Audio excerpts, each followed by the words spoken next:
people. My good people. Oh, sweet, sweet One Piece. Chapter 1183. Let's do the thing.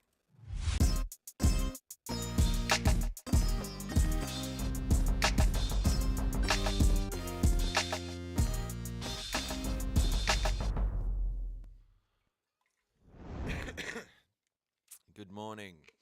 Good morning, everybody, to another joyous day of One Piece reading.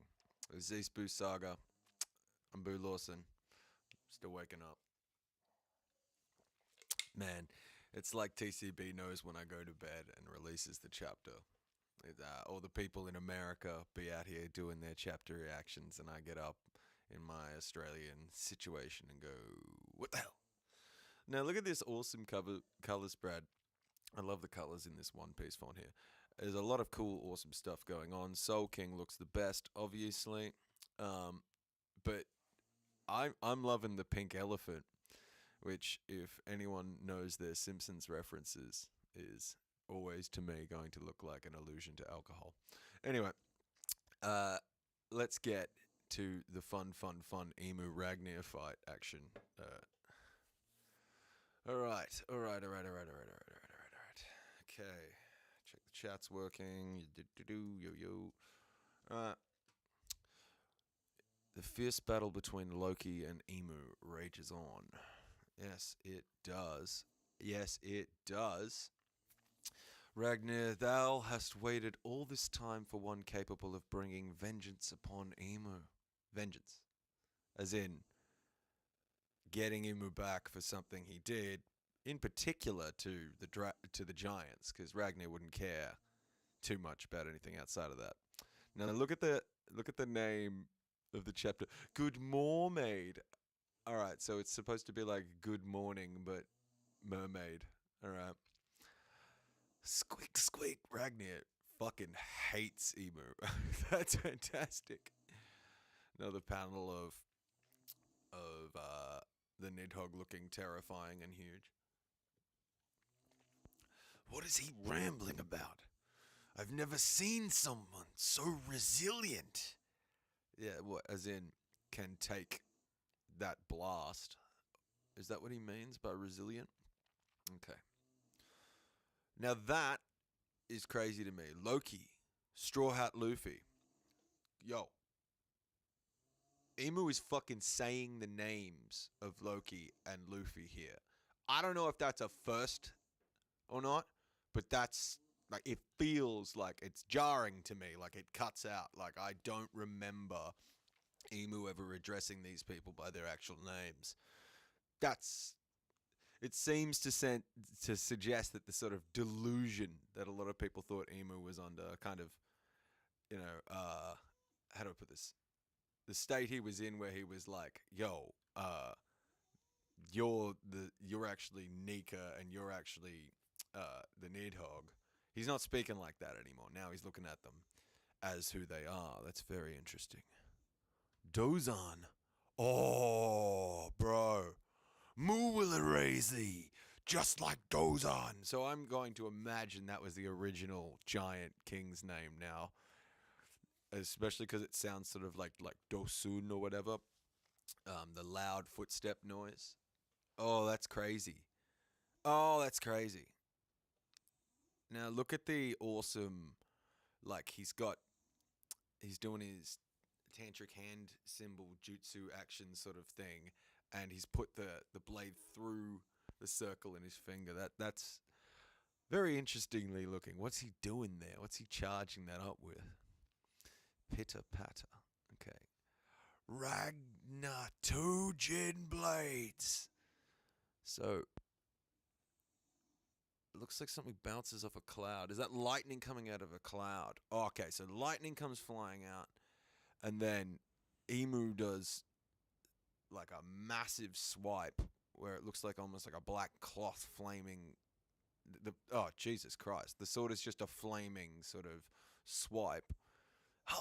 So he does another. The Nidhogg does another fucking double Ragnar Thunder Ice Blade attack. Oh, Sword of Wrath. Graham. Graham.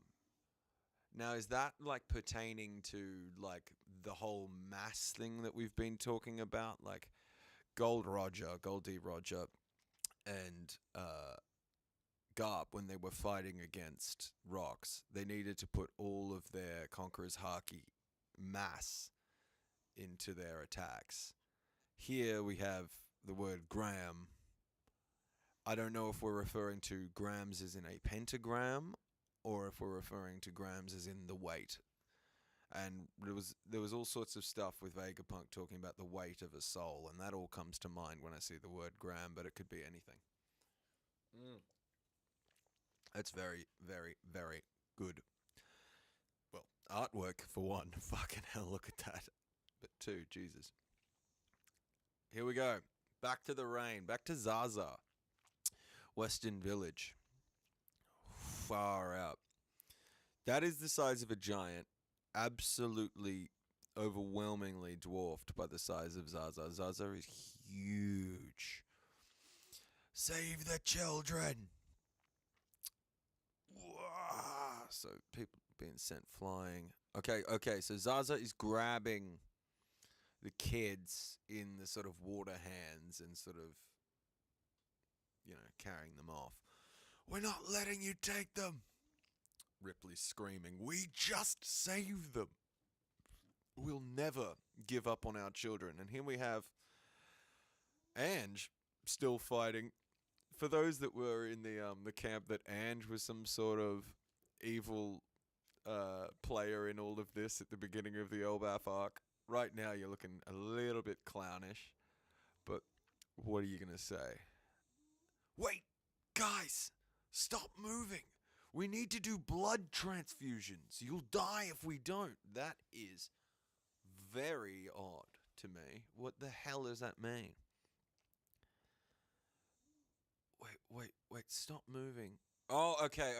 All right. So, okay, I've just got it. I didn't realize Chopper was in that panel there. So Chopper's screaming at the giant parents, stop moving, your injuries are too severe, you'll fucking bleed out if you keep running around trying to save these kids. And Ripley's like, yo, my life doesn't mean a damn thing right now. I'm a parent. I'm doing this. I'm locking in. Okay, we see Zaza just sort of whoosh, pushing a shit ton of water out of the left hand onto, was it Ripley? Taking Ripley out with the water? Someone got smashed by the water head first. I think it was Ripley. Help us! The children are screaming. Okay. So, Killingham's like, alright, only 7 brats. I guess that'll do. Let's go, Zaza! Like, his greatest fear, he's just, come on, greatest fear of mine. We're gonna go for a little journey now. We're going for a walk to the boat. We're kidnapping some children. Ay. Killingham he's well and truly of the comic relief that is provided by the God's Knight so far. He's the least annoying to me. Like, Summers is fucking annoying. Summers has a very punchable face. Okay. What the hell is going on here? Sanji barreling on towards Zaza.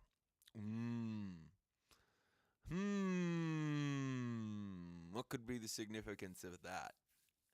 I wonder. Now, finally, to see what happened with the Ragnir ice that Princess Shuri / Gunko was frozen inside of. Okay.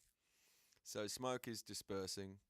Ice, completely unaffected. Completely unaffected by Emu's attack. So, unless I am jumping the gun, I don't think I am. That is the first debuff of Emu's powers in the whole series. He shot it with like a gun that came out of his sword, right? He materialized an attack, shot it directly, and it has done 0. 0. So, the Ragnir ice thing is real. The only one who can unfreeze that ice is that squirrel. Ratata squirrel or whatever. The only one who can do this is that damn squirrel. Alright. Good. Brook. about that woman? Is there a reason you were so hell-bent on confronting her? Usopp's picking it up. He's like, yo, what's going on here? I only butted in because I could tell it was serious. Do you know her, Brook? Is she an enemy from your past? Oh man, I've been waiting for this for so long. She's not an enemy, but she's someone I'd hoped I'd never have to face again. It was supposed to stay that way. Now, I'm completely lost. Far out. If she is who I think she is, she'd be 77 by now. In other words, we've got some funny business taking place, because this is a person not aging normally. Then she can't be the same person. I mean, she's a celestial dragon. Yes, but the last time I saw her, she was departing for Mariswa. Okay, so was this a situation in which royalty was being ascended into celestial dragonhood instead of their generic royalty level, like they were being exalted into the higher nobility of the One Piece world? She was a princess in my home kingdom. Brook, she's still frozen solid. We can't tell if she's alive, but maybe that's for the best. She couldn't just be a celestial dragon look-alike? None of this changes the fact that she came here to lay siege to Elbaf, right? Like, don't forget that. Frankie running over here. True, but she's the one who released our restraints. Oh, this is good news. This is good, fun. Just like when Kizaru fed Luffy, we're getting some quiet support action from the supposed bad guys. They are helping them. Okay, we're freed. So yeah, when Usopp was freed and the rest of them were unfreed from Gunko's powers. Why? Why, oh why? Yay, we're untied. My mind powers did the trick, you see? God. Why would she do that? Run, Brock!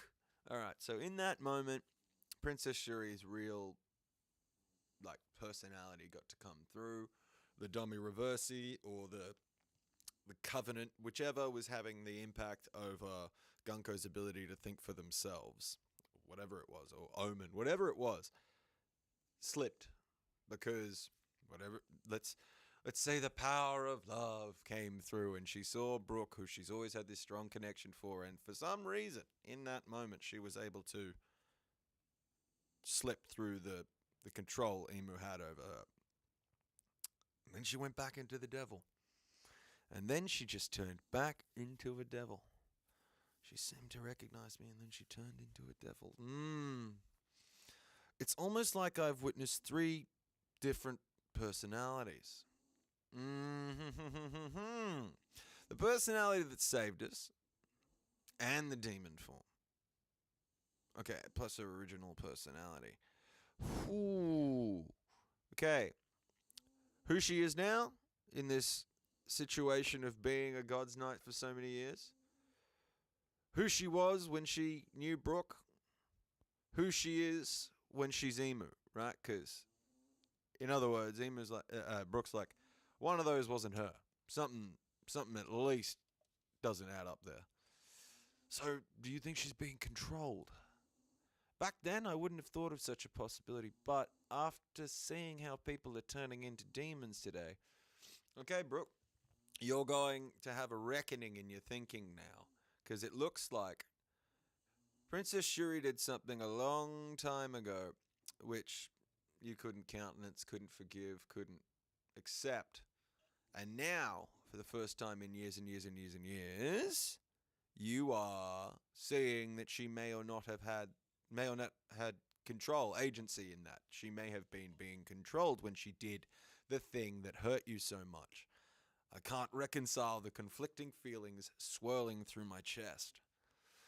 Sorry if this is insensitive, Brook, but we need to know if she should be spared or killed.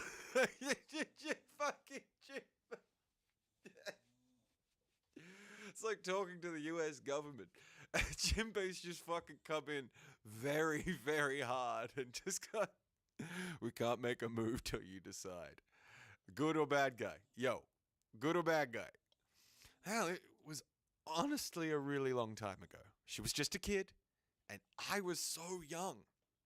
Bro, young Brook, young Brook, young Brook. We getting a flashback? We are! We're getting a flashback! Yes! Fuck! Brook flashback! Yes! It was a country where music flourished. Instrument studios lined the streets. Is this the fucking... I swear to God. If this is that kingdom... Oh, damn it. What was it called? I did a short on it a while back. But yeah, I've been guessing. I predicted, it appears accurately, that Brook came from a musical kingdom. And... bro. That's so good. That's so good. I've been waiting for this. I fucking called this. 70 years ago, West blew 4 a.m. early in the morning. So they're still going. They're going hard at it. This is a jamming, big drum circle style island. 1, 2, 3, 4. Waking up in the morning, it's a good mermaid. A new world's beginning. There's so many seas out there. I'd love to meet them all. Good mermaid. All right. Good morning, Asperia. Asperia. Is that the name of the place? Okay. No more waiting around for fair winds. Let's set sail again, baby. The back alley folks. Shut up, I'm dealing with a hangover. So Brook's going wild on this musical island, and all these dudes are going, dude, shut the fuck up. It's 4 a.m. in the morning. Why are you still playing? We're all hungover. Be quiet. Good morning, Brook. The port people. The arena, he's singing. He's singing it out. Oh, how I long to meet a sexy mermaid one day. You see Brook flying through the sky here? He got the Nika silhouette happening. That ain't no coincidence. That song and dance embodied that jumping around. That's joy. That's joyful. Like, that's Oda's sort of joy stance. Kuma did it when he was dancing with Clap. Like, this is what happiness looks like in Oda's mind. Let's just say in his head canon. Fuck yeah. Shut it, Brook. It's Lord Brook.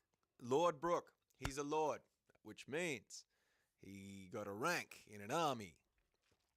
Kick him out of the corps. Right, yeah. He's got a rank in an army corps. She'd steal my soul away. Call that a bad fishing. Okay. Somebody get me a gun. Someone wants to shoot Brook. Asperia Kingdom. Now, Asperia is an interesting word because ESP is the beginning of the word. It could mean something else. It could be ESP, like as in España, as in Spain, or it could be ESP as in psychic. There's a lot of things that could mean. That's very fun. Asperia Palace. The barracks. Captain, teach us how you do your swift slash. That's got to be his cane. You dote too much on Princess Shuri. How shameful. I've been teaching you all, haven't I? You have to master the basics before you can dream. Okay. Alrighty. I wonder what's dinner tonight. Yeah, my tummy is grumbling. We'll deliver pink sake. The ocean breezes guide our way. Okay. Far across the eye, I can see the sun is shining merrily. Okay. As the birds fly in the sky, as they sing out with glee. Oh, there's a young Shuri, the princess of Asperia, with the raider Captain Garkor of Asperia. Brook, 20 years old, bro. Soul King Brook, without no glasses, looking cheery as hell. I'm in sort of, I don't know, Michael Jackson-esque. We worked hard today. You think I got stronger, just like Mama? Okay. As a strong queen, I'm gonna get that feeling that the queen's gonna be taken out, and that's gonna be the big drama, right? Calling it now. Your mother is indeed super strong. Ah, Lady Candle, the light of my life. Bad luck falling for a married lady, Brook. What are you saying? Love is freedom. Okay. I'll execute you for treason. Leuven the king. Oh, that's funny. He's just, he wears a singlet. He's the most chilled out king ever. He's very scruffy. He's got chains around his shoulders for some reason. I'm not sure what that's about, but he's trimming hedges. He's doing the work of the servants, the gardeners, on his own. Okay. It tells you a lot about him. You're so harsh. Well, bro. I mean, my majesty, bro. Bro. Do not tell me that there is a royalty connection here, bro. Bro. That's... So they're either really good friends or actual brothers. That's crazy. You're scheming to assassinate me, aren't you? I would never. I will just wait for nature to take its course. You'll die, and then I'll take your wife. See, Brook, just give up on my mummy. Oh my God. When I grow big, I'll marry you instead. Ay, ay, ay, ay, ay. Sure, that's the kind of cute thing kids normally tell their dads. So the king is distraught that the child hasn't asked to marry him instead. Now, there's some idiots that can make some awkward jokes about all that sort of shit, but if you know anything about anything, you know that that's a perfectly normal, cute thing for a dad to say. Okay. Oh, I don't really want a bride with a runny nose. Okay. So he knows how to play the games with the kid. Why don't you shoot down my daughter in front of me?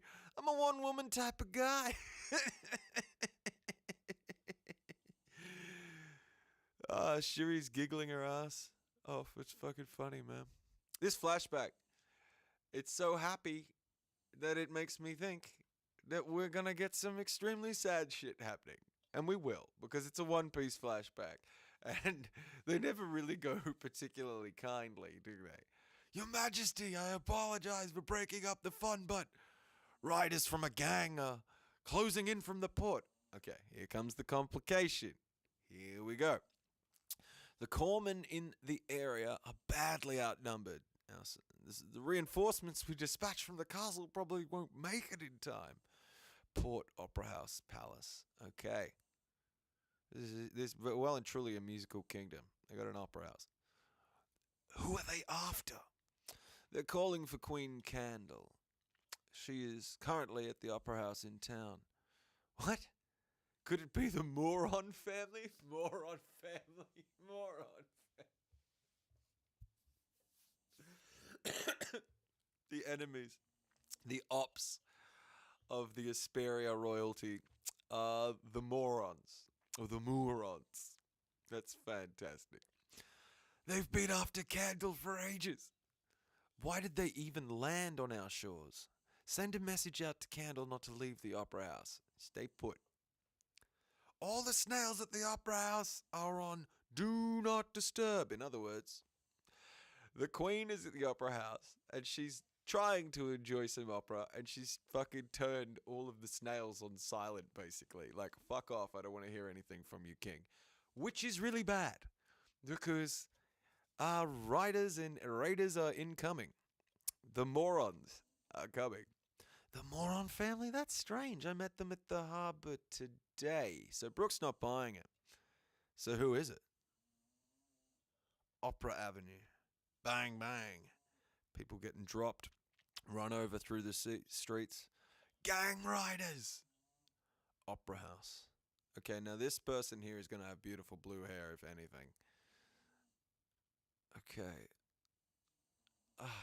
That was such a wonderful performance. I wonder if this is in any way a reference to Lincoln. You know, Lincoln was assassinated in the theater, and that's it's not lost on anyone who has an idea about history. And you know, there's even the joke. You know, other than the theater, how was your night, Mrs. Lincoln? So we're here looking at Queen of Vesperia. How was your night? Come on out, Candel. Don Moron told us we can shoot you if you refuse. Okay, so it is the morons. So why is Brook so confounded, baffled? Because he saw them this morning. What's the catch? Today we settle it once and for all. You'll finally learn to love our boss, Candle. Alright, so it's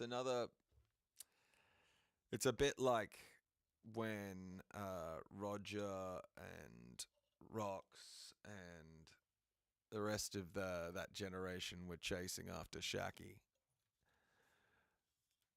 You'll finally love to learn our boss. There is a lot of like aggression towards women that you like in One Piece. There's a lot of I'm gonna blow up some shit in front of you or take over this town or steal something from you to try and win your love. It's pirate shit. We must make sure the queen does not leave the theater. Bang. Brook! The king's losing his rag and he really wants Brook to help. Don't worry about it, my royal bro. Remember, our queen is strong. There's no chance they'll catch her. Anyways, it's a shame they didn't realize that when I ran into them at the port earlier, I already sliced them all down. Oh, that is so... Oh, that is the most Brook shit ever. That is so cool. That is so cool. He cut them all and hours later they dropped. That is... It really is the behavior of a seriously high-ranked swordsman. So I remember they were all asking Brook to teach them how to do that slicing technique before. Could this have anything to do with it? Because that is some hard shit. That is cold. That was so good, man. The hell is this? Huh? Don't tell me these guys who are already cut down? Then that means that was Captain Brook's Swift Slash. That's Swift Slash, bro. That's Swift Slash, bro. That's nuts. That's so cool. It's so fucking cool.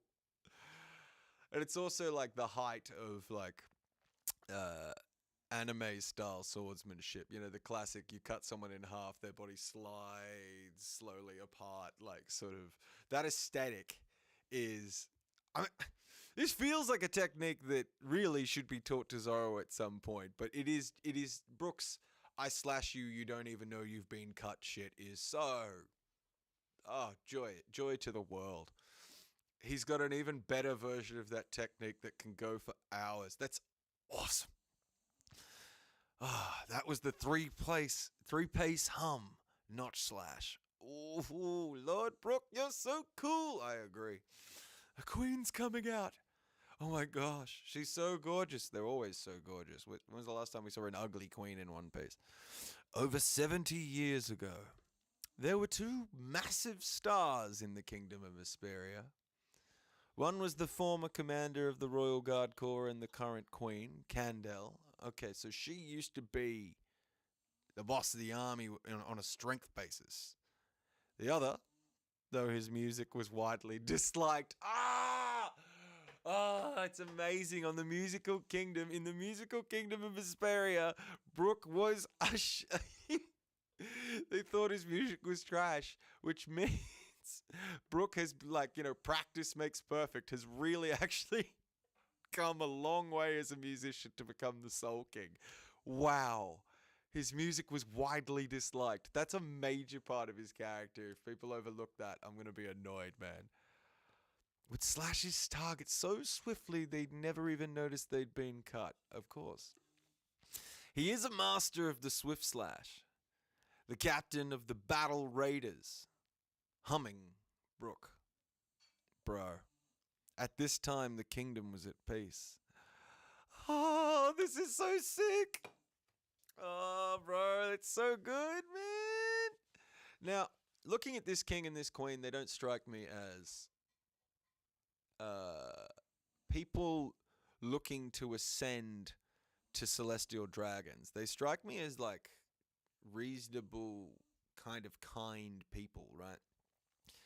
They're not they don't feel like slave having uh like evil class conscious psychopaths. No, lacking in class conscious psychopaths.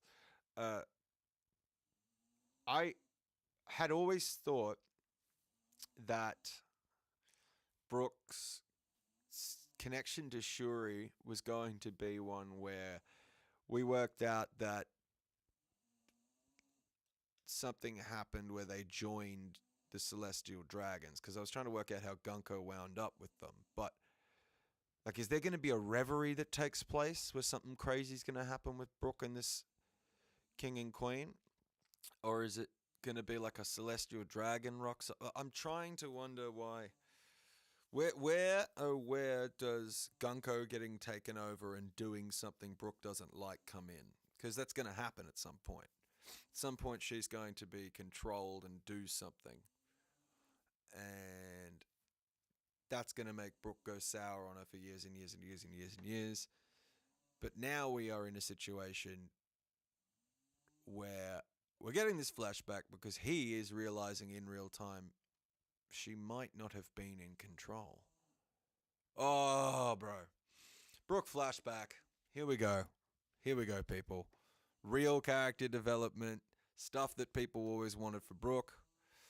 We might even get an explanation for his gag, right? Because he's completely, like why he says the shit he says about the "can I see your panties?" Like, because he hasn't started like being a sort of, he's not so much a womanizer-y kind of guy in this era. He's much more like, I'm a one-woman man. He's a one-woman man. He says it himself. He's not running around asking every person he sees, "can I see their panties?" So something happens in this period to make Brook a little bit more bleh. Or maybe it's his time that he spends with the Rumbar pirates.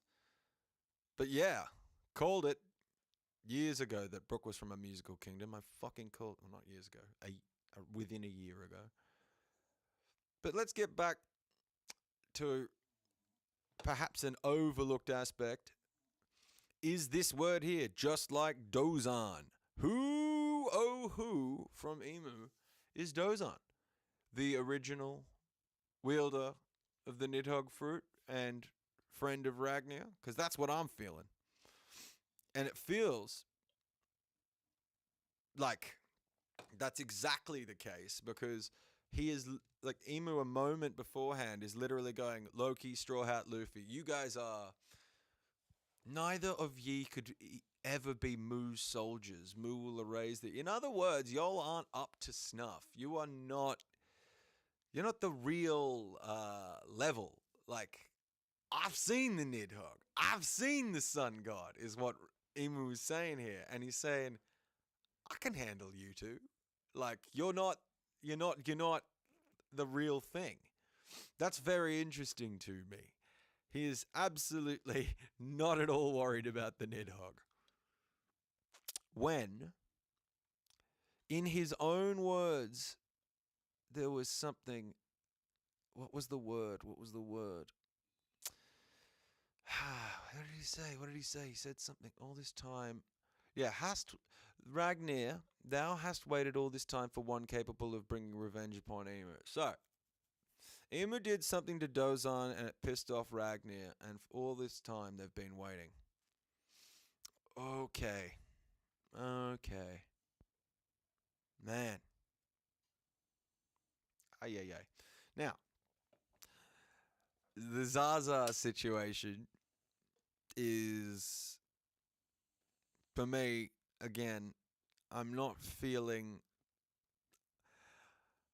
like there's a particularly strong focus on Zaza here as a god. I am feeling there is a particularly symbolic focus on Zaza here. Anyway, I won't get into that right now. I get a little too jaded on people in God Peace taking the gods too literally. Alright, there's been all sorts of wins in this chapter. The first one for me is that Emu can't break Ragnir's ice. And just from a narrative standpoint, Oda told us the only one who could undo the ice was Ragnir. So I'm delighted that Emu's attack did nothing. But it also says something, right? Like, Emu was trying to take out Gunko, or at least get them out of the ice. I think they were trying to destroy the ice and take Gunko out. I can't work it out, right? Because Emu seems to care about their henchmen, God's Knights, like when he went and gave the omen to Summers and to Killingham and like sort of gave them a buff and brought them back to being able to fight. Like, also, why would Emo suddenly go sour on Gunko? Is it just because Gunko in that moment, or Shuri or whatever, realized they had their own thoughts, saw Brook and defied Emu, and just simply defying Emu was enough to make Emu go, "I'm gonna destroy you"? Or was Emu trying to get Shuri out because Emu has a very strong connection to Gunko or whatever, as is seen by Gunko's presence in the room of flowers, etc. There are people who believe that Emu has an obsession with with Lily, and perhaps Gunko's blue hair has some connection to that. I don't know. I doubt it. Fun. Okay. Brook backstory, awesome. Definitely the biggest win of the chapter. Watching Emu, yeah. Dozan is a hell of a name, right?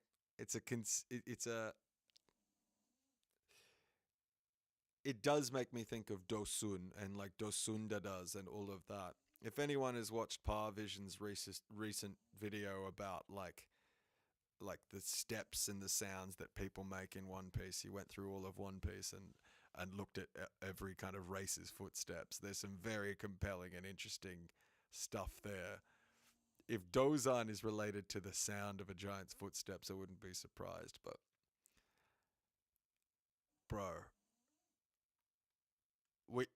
it's happening, man. We are getting more and more blank parts of the One Piece characters filled in, man. We're getting Brook backstory.